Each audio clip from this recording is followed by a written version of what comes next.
Okay, this is our discussion of the general and special senses, and this is how the body is able to gather information about stimuli that we're either consciously or unconsciously aware of, and then turn that into electrical information, send that information back to the central nervous system, which is either going to be processed by a region in the brain called the cerebral cortex or um, a region in the central nervous system called the hypothalamus in the brainstem. Okay, and then commands will be issued based on that information, designed to enhance our survival. Okay, so we'll talk about what the components of the sensory system are and where they're located. Talk about the five senses, and we'll go into more detail about smell and taste and vision and hearing and balance. Okay, so our sensory system lets us see, hear, and taste things in our daily lives and acts as a warning system against harmful stimuli, and it keeps track of what's happening inside the body and sends signals to different organs and helps maintain homeostasis. Okay? Some of this information we're consciously aware of, and some of this information we're not. Okay? Um, Examples of information that we're consciously aware of: sounds, light, color, smell. Okay, um, senses on the skin. All right. Information that we're usually not aware of would be stimuli information from our internal organs. Okay, such as a blood pressure change or a glandular secretion. All right, and that stuff is still dealt with, but we're not consciously bothered by it because it would interfere with our ability to really deal with and interact with the world around us. A receptor is just a specialized cell. It could be a neuron or it could be a sensory receptor, okay, that picks up a particular type of stimulus. Okay, chemoreceptors respond to certain chemicals in the environment. Pain receptors respond to pain, which can come from interaction with chemicals or physical force or temperature, just to name a few things. Okay. Um, Thermoreceptors respond to temperature. Mechanoreceptors respond to physical change. Okay. Twisting, pressure, vibration, so on. Okay. And photoreceptors respond to light. Okay. Where are these found? Well, chemoreceptors are found um, in our sense of smell, right? So they're in the nasal cavity for one place. They're also in the tongue, okay, where they respond to things that provide taste. Um, Pain receptors are pretty much everywhere, um, with the exception of the central nervous system itself. We have pain receptors throughout the body, and that's to warn us of damaging stimuli so that we withdraw from it or we treat whatever's causing the pain. Thermoreceptors are found in the skin, okay, and also to some extent in your internal organs. And mechanoreceptors are really all over the place. They're in your skin, they're in your joint capsules, they're even in your internal organs. And photoreceptors are found primarily in the retina of your eye. Okay? The four components of sensation, okay, are essentially the stimulus, right? That hits the receptor. The receptor generates a chemical that causes a sensory nerve to generate an electrical impulse, and that gets relayed to a region in the brain or the brainstem. Okay, and then from there, um, that's what we would call sensation. Okay, and then what the brain does with that is it applies meaning to the sensation. So that's what perception is about, and perception draws on other regions of the brain and uses memories from those regions in order for us to understand what's happening to us. Okay?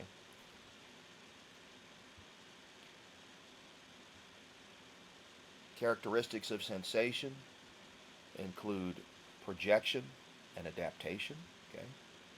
Projection is where the brain refers a sensation back to its original source. which would be an ordinary injury, or in an unusual case called phantom limb pain, where we're missing a piece of the body, but we still get pain information because of the damaged nerve endings and the brain's map of the body that still exist. Okay? The reason that you see with your eyes, you hear with your ears, and you feel pain with your injured hand is because the cortex of your brain gets the sensation and projects it back to its source. The brain receives the sensation of the painful thumb in this diagram and refers it back to its source. Okay? Adaptation is the loss of sensation with continuous stimulation. Right? The sensory receptors get less responsive, and over time, the sensation appears to vanish. Okay? Receptors are going to vary. Some receptors are going to adapt quickly. Some will adapt slowly, and some won't adapt at all. Okay? Olfactory receptors are quick adapters. Receptors that determine body position and pain adapt slowly, if at all. It's beneficial that we have that pain and body position information all the time. Otherwise, if we didn't have body position information on the fly, we wouldn't be able to stand up straight and interact with our environment. And if we didn't get pain information, we wouldn't treat the area that's affected. Okay? Note that prior to a diagnosis, pain is not medicated so that we can determine the symptoms. Okay?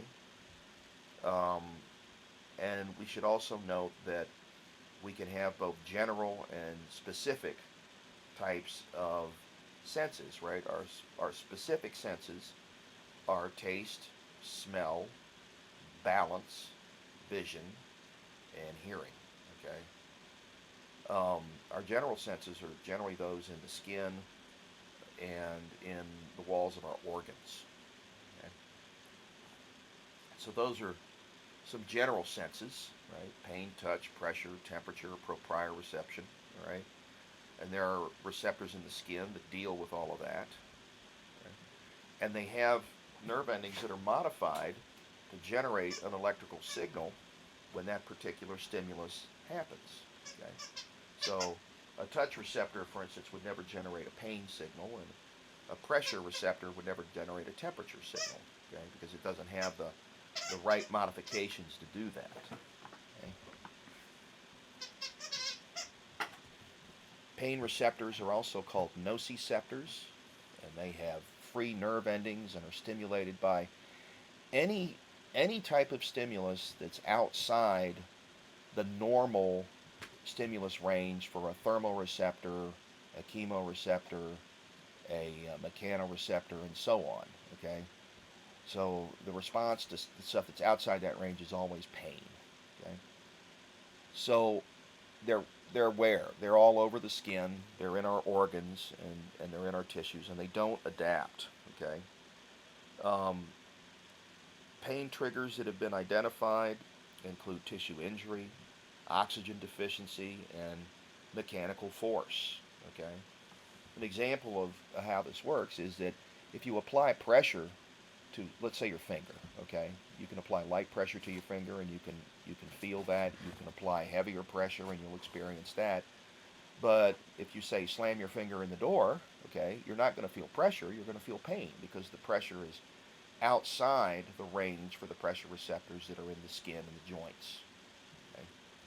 Now, referred pain is a different animal. Okay, with referred pain, what we have is pain that appears to come from a region of the body where the pain isn't actually being produced. Okay, and the reason for this is that the nerve tracts that provide the pain from those regions of the body and from our certain parts of our internal organs travel along the same tracks up to the brain, and the brain has a difficult time distinguishing between the two. Okay, so for instance, the pain of a heart attack, right? You can see here is radiating pain along the neck, the left jaw, the left arm, and through the left pectoral region. And it's actually coming from the center of your chest, right? That's where your heart is located. But your brain can't determine that because the pain leads from those regions we just described, and the pain leads from the heart, travel along the same pathways to the brain. Okay. Note that these impulses are going to travel up the spinal cord, okay, through something called the spinal thalamic tract, and then it gets transmitted to the brain's router, which is called the thalamus, which sits in the core of the brain, and then that's going to project that information to the parietal lobe of the brain in what's called the primary somatosensory cortex, which lies like a barrette across the middle of the brain going from ear to ear, okay, um, and is mapped to different parts of the body in proportion to the number of nerve endings that come from that part of the body, okay. Analgesics can relieve pain by interfering with the transmission of those signals or by interfering um, with the function of the pain receptors. Okay, we can do this also with current. Right, TENS units can pass current through the spinal cord um, and can um, interfere with ascending pain signals. Okay, and that's one of the ways that we treat pain without the use of narcotics. Right? Tactile receptors respond to touch. Okay? These are mechanoreceptors, and they're found mostly in the skin. And they're modified to respond to that type of stimulus. Okay? Pressure receptors are also mechanoreceptors, and they lie in the skin and in the subcutaneous and in the deep tissue. And they have modifications around their nerve endings that open ion gates when the pressure is applied, right? So when you mash down on these nerve endings, little tunnels in the membranes of these nerve endings open up, and then current flows in, and that produces the sensation of pressure. Okay? Thermoreceptors respond to changes in temperature, okay? And these are free nerve endings and specialized sensory cells in the skin that adapt relatively quickly, and if you apply a temperature change outside the range of those receptors, you will experience pain. The nociceptors will fire. Okay. Why is perceiving temperature extremes protective? In order to avoid tissue injury, right? So that's why we don't want to put our hand in boiling water or touch something that's freezing cold. Okay. This information is sent back to the parietal lobe of the brain, and then that maps it to the appropriate body part and location. Okay. Proprioception is the sense of position in space. Okay, and these are also mechanoreceptors, and they're found in muscles, tendons, joints, in the inner ear.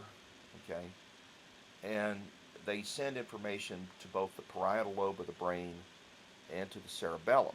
Okay, the cerebellum needs that information in order to make sure that our intended movements match our actual movements. Okay, if they don't sync up, then the cerebellum will fix that command information and adjust the way that we move. And of course, that information relies on incoming information from our proprioceptors, or our position information, and also our eyes and our inner ear. Okay, and that's how we're able to, appropriately act on our environment in a way that we intend. Okay. The special senses are here, right? Smell is olfaction, taste is gustation, sight, which is vision, right? Hearing, which is audition, and balance, which is actually a type of, you call it equilibrium or proprioception. Okay. So our first one that we're going to look at is olfaction. So we'll take a look here.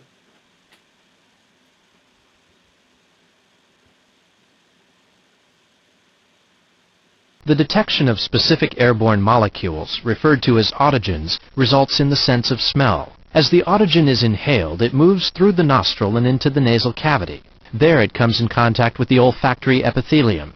The olfactory bulb, which lies above the nasal cavity, receives sensory information from the olfactory epithelium.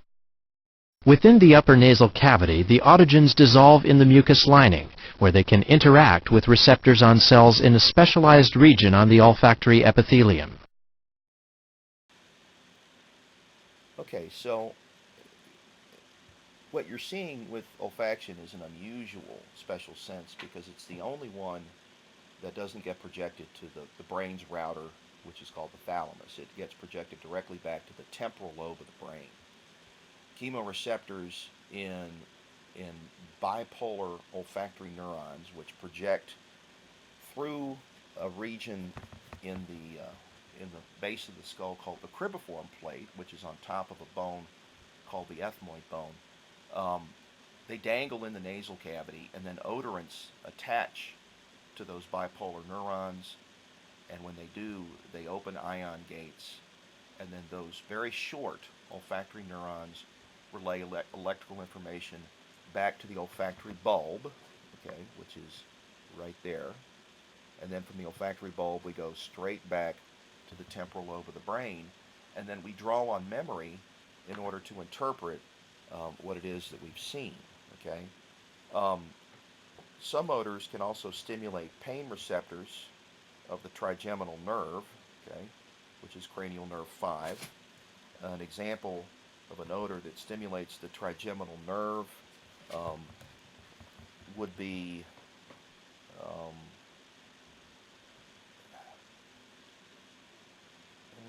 something like, let's say, ammonia fumes, okay?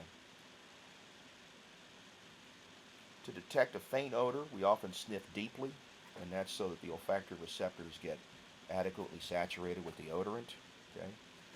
Olfactory impulses to different parts of the brain can often trigger memory, and that's because the olfactory bulb and tract are part of a region of the brain called the limbic system, which attaches emotional content to our physical experiences, okay?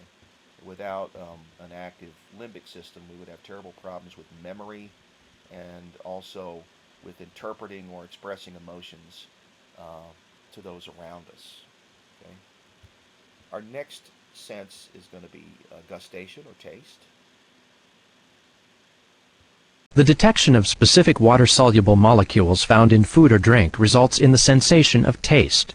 Specialized cells found in taste buds on the tongue contain receptors capable of interacting with molecules found in our food. When a taste receptor is stimulated, an electrical signal is produced by the sensory cell, resulting in an impulse which is transmitted to the brain and results in the perception of taste.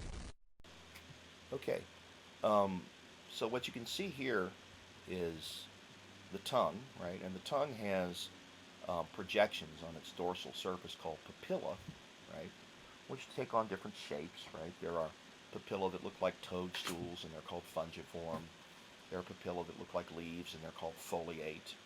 And there are papilla that look like fibers, and they're called filiform. And then there's valate papilla, which are arranged in a little V shape at the back of the tongue, okay? And they all have the ability to pick up all the basic tastes, okay? Sour, salty, bitter, sweet, and umami are all detectable by all regions of the tongue. It's just that some regions of the tongue are more sensitive to certain tastes than others, okay? But the cranial nerves that send that information back to the brain are 7, 9, and 10, okay? And we'll learn about those when we get to the central nervous system, okay? This information is usually integrated with olfactory information, and that gives us the sense of flavor, okay? So we interpret both smell and taste frequently as one sensation, okay? Okay, next we're going to deal with vision and hearing, okay? And we'll describe the structures that carry these processes out, and their location, and what they do. Okay, so here's a look at vision. To form images of our environment, light emitted by or reflected from objects must be focused on the retina. Some of the light reflected from the surface of a yield sign is directed toward the eye. Upon reaching the eye, the light is first refracted by the cornea to send it on a path toward the retina. To reach the retina, the light rays must pass through the lens, where a small amount of refraction adjusts the angle of the light to form a focused image on the retina. Central to the sense of vision is the transduction of light energy into electrical energy by cells in the retina called rods and cones. Cylindrical-shaped cells called rods are responsible for the perception of light and dark. Conically shaped cells called cones are sensitive to red, green, or blue light. So the visual accessory organs include the eyebrows, the eyelids, the conjunctiva, the eyelashes, the lacrimal apparatus, the extrinsic eye muscles, all acting together. Okay, so let's take a look at each one of these components. Okay, the eyebrows are important because they keep sweat out of your eyes, which can be irritating because of the salt content.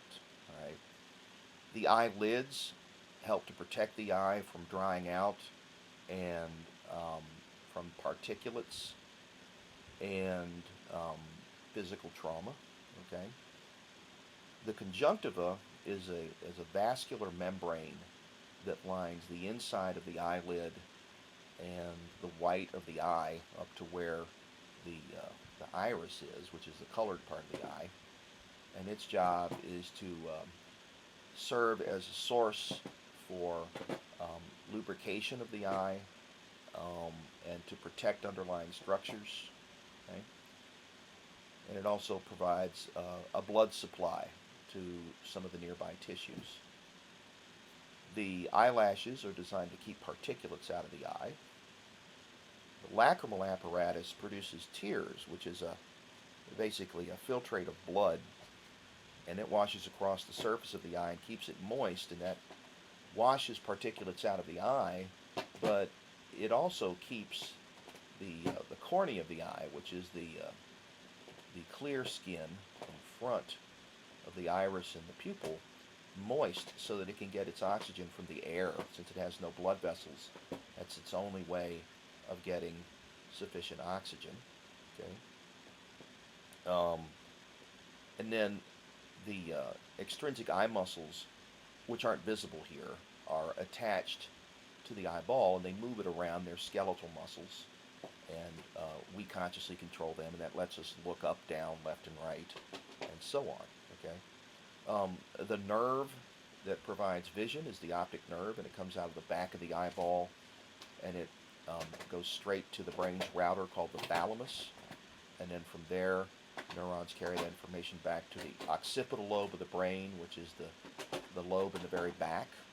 Okay, and the muscles that move the eyeball are the oculomotor, the trochlear, and the abducens cranial nerves, which innervate the superior, inferior, medial, and lateral rectus muscles, and the superior and inferior obliques.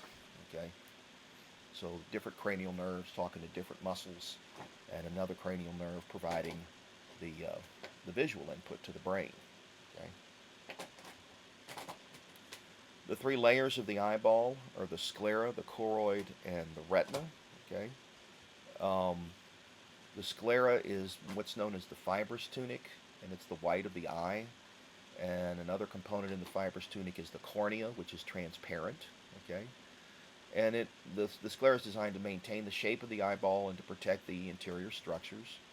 And it serves as an attachment point for the muscles that move the eyeball. Okay. The blood supply here is very poor. Okay. And so it has to get its oxygen from moisture. Okay. And also from diffusion of oxygen through what's called the vitreous, and from diffusion of oxygen and nutrients from the choroid, which is the middle vascular layer. Okay? The choroid is the middle layer in the eye, and it has a lot of blood vessels in it.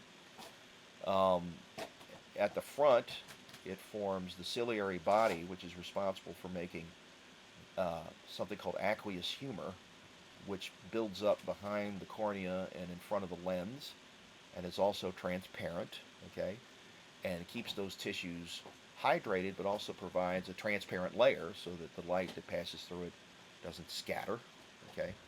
The ciliary body also adjusts the shape of the lens so that we can focus on things that are either close up or far away by changing the lens's diameter and width, okay. And it's attached to the lens by special suspensory ligaments, okay. The retina is the neural tunic and contains the photoreceptors. All right, the photoreceptors are the rods that respond to light intensity, and the cones that respond to color. Okay? The purpose of the rods and cones is to change light information into electrical information, and then send that electrical information back to the optic nerve, which sends it back to the thalamus, and then the thalamus sends it back to the occipital lobe. Okay. And then the optic disc is just where the optic nerve enters the back of the eyeball. It's also called your blind spot, and it has no photoreceptors. Okay, so it's an area where we don't get any visual information, but fortunately in our visual field, the blind spot in our left and our right eye aren't in the same location, and so one eye compensates for the other. Okay. The rods are generally on the periphery of the retina, and again, they're responsible for changes in light intensity. They get the name rod because their apical segment, the top of the cell, looks like a rod, okay? And it has pigments in there that respond to changes in light intensity by changing the current that flows through the membrane. Okay? The cones get their name from the fact that their apical segments look like a cone, and they have pigments in their apical membrane that respond to particular wavelengths of light. Okay? That provides our color vision. Okay? The cones are concentrated in a region in the retina that's called the macula lutea. Okay? And the highest concentrations of cones in the macula lutea is in a region called the fovea centralis. Okay? So the goal of the eye is to focus the image on the fovea centralis so that you can see effectively. Okay? And so the eye will adjust the thickness of the lens in order to deal with that. Okay? And there are muscles, smooth muscles that do that. Okay? And it'll also adjust the amount of light that comes in by changing the diameter of the pupil, which also aids in our ability to, again, pick up the image effectively. Okay? The posterior cavity is between the lens and the retina and is filled with vitreous humor, which is transparent and also maintains the shape of the eyeball, and also pressure seals the retina against the eyeball so that it doesn't detach. Okay? The only places where the retina is physically attached to the eyeball are at the optic disc and at the anterior border of the retina, which is called the ora serratia, which means serrated border. And that's why if you take a shot to the head, it's pretty powerful. You can knock your retina loose and go blind. Okay. The anterior cavity is between the lens and the cornea and is filled with aqueous humor, which is made by the ciliary body from blood, and that flows into something called the canal of Schlemm, which we'll see here in this diagram, and then that drains, eventually gets back into the blood supply. Okay, sometimes when the canal of Schlemm is blocked or the production of the aqueous humor is too high, you can increase the pressure in the eyeball, and that can lead to crushing the retina, and that could cause blindness, and that's a condition you've probably heard of known as glaucoma. Okay. Muscles that move the eyeball include the extrinsic muscles that move the eyeball in the orbit, and the intrinsic muscles that adjust the diameter of the pupil, which are around the iris, and the ciliary muscles, which adjust the shape of the lens. Okay, so um, these the muscles in the pupil and the muscles around the lens are smooth muscles. Okay, and they're innervated by cranial nerves, and the muscles that move the eyeball are skeletal muscles and are innervated by a different set of cranial nerves. Okay, so you can see the muscles that move the eyeball here, right? There's the superior and inferior rectus. Okay, there's superior, there's inferior down there. There is the lateral rectus, and the medial rectus is on the side of the eyeball we can't see. And then there's the superior oblique and the inferior oblique. Okay, um, the lateral rectus is innervated by the abducens nerve. Okay, and the superior oblique is innervated by the trochlear nerve, and all the rest are innervated by the oculomotor nerve, which is cranial nerve 3. Okay? The intrinsic eye muscles change the diameter of the pupil or the shape of the lens. Okay? The iris contains circular muscle that is going to respond to impulses, right, to either increase or decrease the diameter of the pupil. Okay, and then there are radial muscles that do the same. Okay, contraction of the circular muscles is going to constrict the pupil, and that's a condition known as miosis. Constriction of the radial muscles causes dilation of the pupil, and that results in mydriasis. Okay? The receptors in the circular muscle are muscarinic receptors, okay? And in the radial muscles, they're alpha 1s. Okay? The ciliary muscles are going to respond to changes in light intensity, okay? By either, they're going to respond to changes in the distance that the object is from the eye by either causing the lens to fatten or to become thinner. Okay, the closer the object is you're looking at, the fatter and thicker the lens will become. Okay, and the further away it is, the narrower the lens will become. Right. Pupillary function is evaluated by noting the size, the shape, and the reactivity to light. The acronym PERLA, P-E-R-R-L-A, is an assessment term for pupillary function, which means pupils equal, round, reactive to light, and accommodating. Okay, if you assess it as pupils fixed and dilated, that can be an indication of death. Okay. Some eye disorders. Okay, ptosis is a drooping eyelid. A hordelum or a stye is basically a blockage of ocular secretions that results in inflammation. Pink eye is an inflammation of the conjunctiva. Okay, it can be viral or bacterial, or it can be the result of toxin exposure.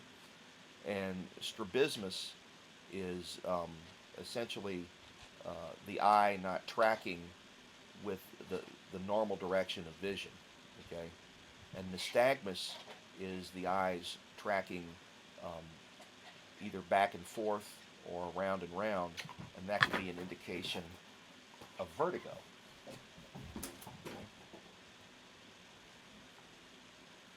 The pupil constricts when it's exposed to light. The other pupil will also constrict, and that's what's called a consensual reflex. And these muscles come, again, from the radial and the circular muscles that surround the pupil.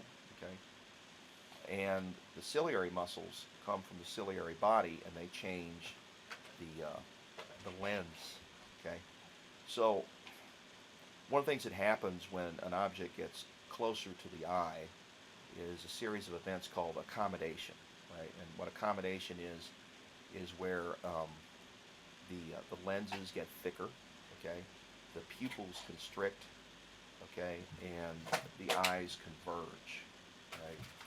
And that makes it easier for you to see an object that's close up, okay? So some of that stuff is involuntary responses, and some of that stuff is the result of voluntary responses, but they're all part of cranial nerve activity, okay?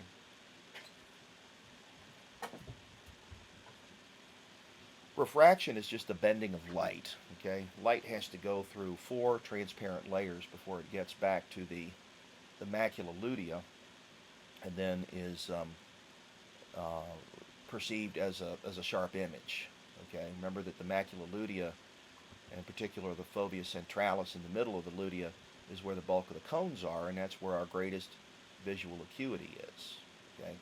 So the transparent layers are the cornea, and behind that the aqueous humor, behind that the lens, and behind that the vitreous humor, right? And they all bend light so that we hit the macula totally in focus, okay? So we've talked about accommodation, but emetropia refers to the ability of the eye to refract light without corrective lenses, which means that you have good vision. We'll call that 20/20, right? Refraction is just the bending of light, and we have to do that in order to get the rays to focus on the fovea, okay? If we don't do that, the image is going to be blurry. So what will happen is that in individuals that have what are called errors of refraction, the image doesn't get to the fovea in focus, okay? Examples include myopia, in which either the optical components of the eye or the dimensions of the eye are such that the image comes into focus before it gets to the fovea, and the image is blurry, okay? And we generally fix that with concave lenses in your glasses, or with laser corrective surgery to flatten out the cornea, or we're able to do that with contact lenses that do the same thing, right?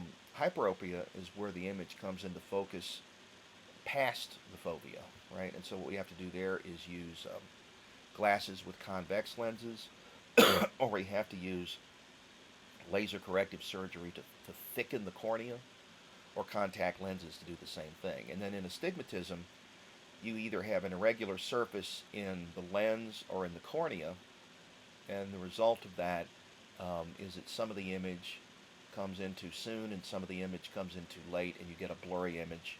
And the fix for that is either bifocals, okay, in your glasses, or you can have laser corrective surgery to smooth the cornea, right? Or sometimes, if it's bad enough, we can replace the lens, if it's the lens that's the problem with the astigmatism. Okay, we have night vision. In low light conditions, note that the pupil dilates and lets more light into the eye, and the light rays scatter along the periphery of the retina and stimulate the rods, and that gives us black and white vision, basically. In well-lit environments, the pupil is constricted, and it directs the light towards the macula lutea, okay? And the image is produced by the stimulation of the cones and is nice and sharp, all right? So that, again, is sort of talking about the difference between the ways the receptors are localized, right, and the light conditions that provide them. The visual pathway shown here is that light bounces off an object, and then first it passes through the cornea, and the aqueous, and then the lens, and then the vitreous in the eyeball, and then it's going to hit the macula lutea, okay? Then the retina is going to relay that information back to the optic nerve, which is going to relay it back to the thalamus, okay? And you can see that part of the pathway here, okay? That's the part where we hit the thalamus. And then the thalamus is going to send that information back to the occipital lobe of the brain, okay? It's interesting that the right side of the brain deals with one visual field, and the left side of the brain deals with the other.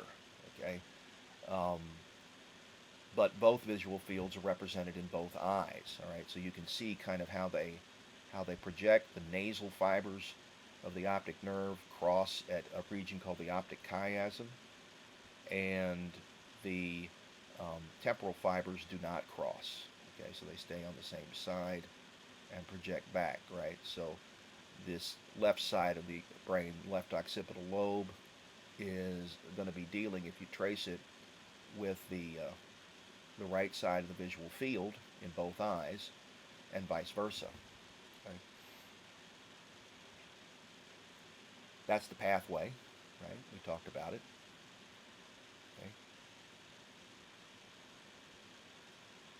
We talked about myopia and hyperopia as well, and astigmatism, and how that's caused.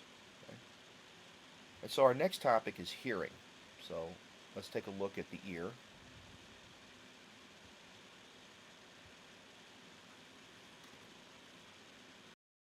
Sound waves strike the tympanic membrane and cause it to vibrate. Vibration of the tympanic membrane causes the three bones of the middle ear to vibrate. The footplate of the stapes vibrates in the oval window. Vibration of the footplate causes the perilymph in the scala vestibuli to vibrate, which in turn causes displacement of the basilar membrane. Short wavelengths from high-pitched sounds cause displacement of the basilar membrane near the oval window.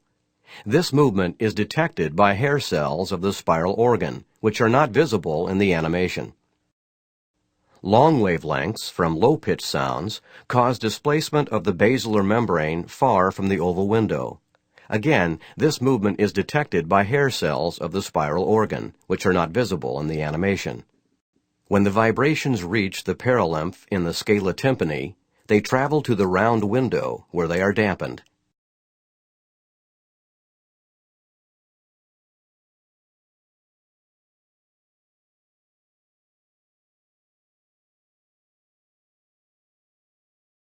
Sound waves are gathered by the pinna and directed down the auditory canal to the eardrum or tympanic membrane. The mechanical energy of the sound causes the eardrum to vibrate. This in turn causes vibration of the three middle ear bones, first the malleus, then the incus, and finally the stapes.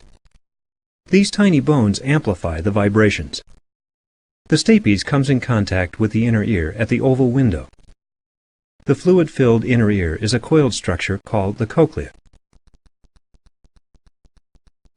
Vibrations conveyed to the fluid cause bending of hair cells.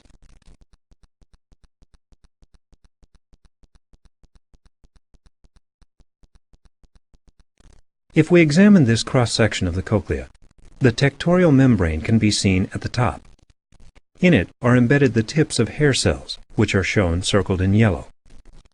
When the hair cells bend in response to vibration, the rate of firing by the neurons at their bases changes. These signals are conveyed to the brain and perceived as sound. Okay,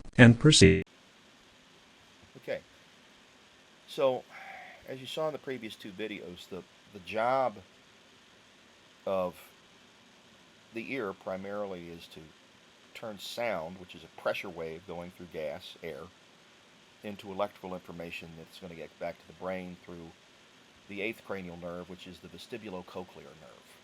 Okay, the pinna is like a funnel, and it focuses the sound waves until it goes through the external auditory canal to the tympanic membrane or eardrum. The tympanic membrane shakes, and that causes these bones to shake. This is the malleus, and this is the incus, and this is the stapes, and they transfer the vibrations to the oval window on the surface of the vestibule. But what that does is that causes a liquid inside the cochlea, this little snail-shaped organ, to move, and that liquid is called perilymph.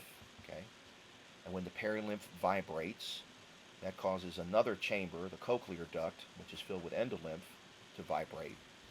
And then there are hair cells that are on the surface of the basilar membrane in the base of the cochlear duct which bounce up and down as that fluid shakes, and the hairs on the top of these hair cells, which are actually stereocilia, they're not really hairs, um, hit something called the tectoral membrane, and that opens ion gates, and that lets current flow into them, and then that's going to be perceived by the brain as sound. So the eighth cranial nerve will project back to the thalamus, and then that'll project to the temporal lobe of the brain, and that'll provide our sense of hearing. Okay, so that's basically the pathway that sound takes. Okay, the three parts of the ear, the external, middle, and inner ear, have different functions. Right, the external ear funnels the sound. The middle ear is going to turn the sound into a vibration that the inner ear can turn into electrical impulses. Okay, this is all embedded in the temporal bone of the brain, or the skull. Okay. The other material out here we'll talk about in a bit is the balance apparatus. That's the vestibule and the semicircular canals, and they provide our ability to stand up straight when we're moving or when we're standing still. Okay. The vestibule responds primarily to gravity, and the semicircular canals respond to rotational movement. Okay, so as you spin, fluid in these moves, and that causes the bending of stereocilia, and that's perceived as balance information. In the vestibule, gravity is doing that. So as you tilt your head, that bends stereocilia, and they produce information about balance when you're not moving. Okay, so we'll get into more detail about the balance stuff in a bit. The external ear, made up of the auricle, which is the funnel-shaped portion, it's also called the pinna, and the external auditory canal. And the middle ear runs from the tympanic membrane all the way to the lateral border of the vestibule. Okay, and it contains the eustachian tube, which runs from the middle ear to the nasopharynx, right, the part of your throat that's behind your nose. And the purpose of that tube is to regulate the pressure on either side of the eardrum so that it can vibrate. Okay, and this is one of the ways that you get ear infections, is that you get bacteria and infected mucus working its way up through that tube, and that produces gas and swelling behind the drum, and that generates pain, and then the drum can rupture, and that causes the drum to scar, and that causes the drum to be less responsive to sound. Okay? The inner ear is the cochlea, the vestibule, the semicircular canals, and also the connection of the eighth cranial nerve, which is the vestibulocochlear, right? The eustachian tube, again, is that pressure regulating tube, okay? In young children, it's usually short and pretty horizontal, and that's why it's easier to get ear infections as a child. In adults, it gets longer and more vertical, and it gets more twisty, and the result of that is that it will be less likely to generate an infection. Okay, so that's one of the reasons why we kind of grow out of middle ear infections. Okay, longer and more vertical. Okay, the organ of Corti is that part of the cochlea that I was discussing earlier, which is in the core of the cochlea. Right, this is where the endolymph is, and the perilymph would be here and here. This stuff. The liquid here shakes and shakes, and the liquid in here shakes, and then these guys bounce up and down, and that right there is the tectoral membrane. This is the basilar membrane, and then when these little hairs hit this flap, they open up the ion gates, and then the current flows in, and then that's what we perceive ultimately as sound. Okay, and again, this is all embedded in the temporal lobe of the brain. The cochlear duct and the rest of the apparatus is filled with endolymph, and it's only in the cochlea that we have also perilymph. Okay, so we have really three sets of tubes, right? The scala tympani, the scala vestibuli, and the cochlear duct, right? So endolymph here, perilymph here, and here. Okay.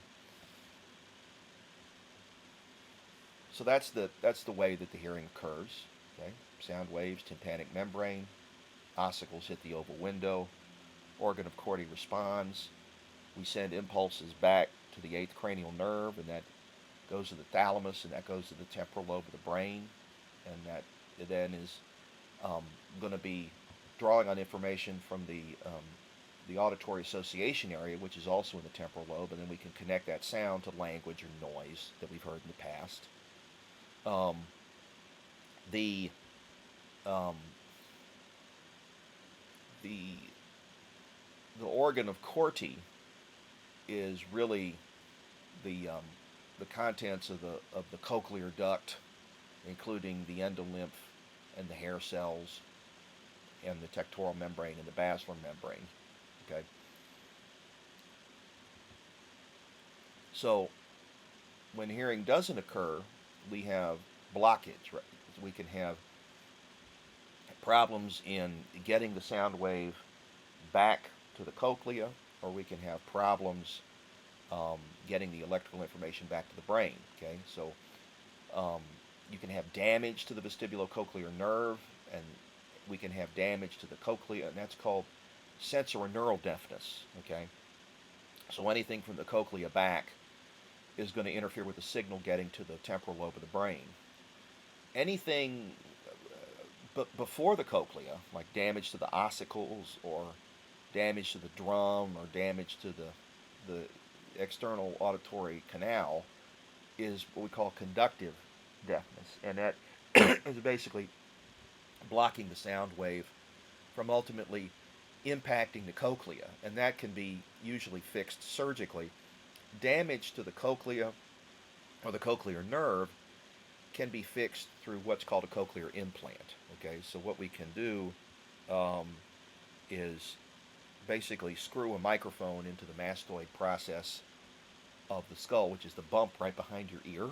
Okay, and then we run wires or electrical leads into the cochlear nerve, and then the cochlear nerve, of course, goes back to the temporal lobe of the brain, and then we can stimulate that part of the brain, and then the brain has to learn to associate that stimulus with sound. Okay, so it usually works better in people who have had hearing and lost it than in people who have never heard before. All right, so that's a critical point. Okay, the next thing we want to do is look at our balance apparatus.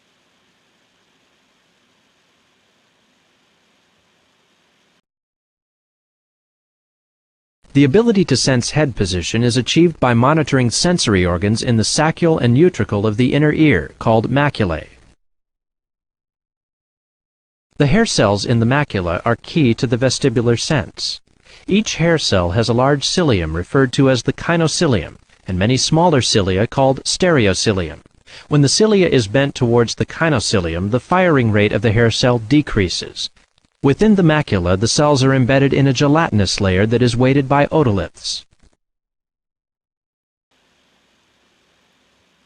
So, as we discussed before, right, changes in head position cause fluid within the balance apparatus to move.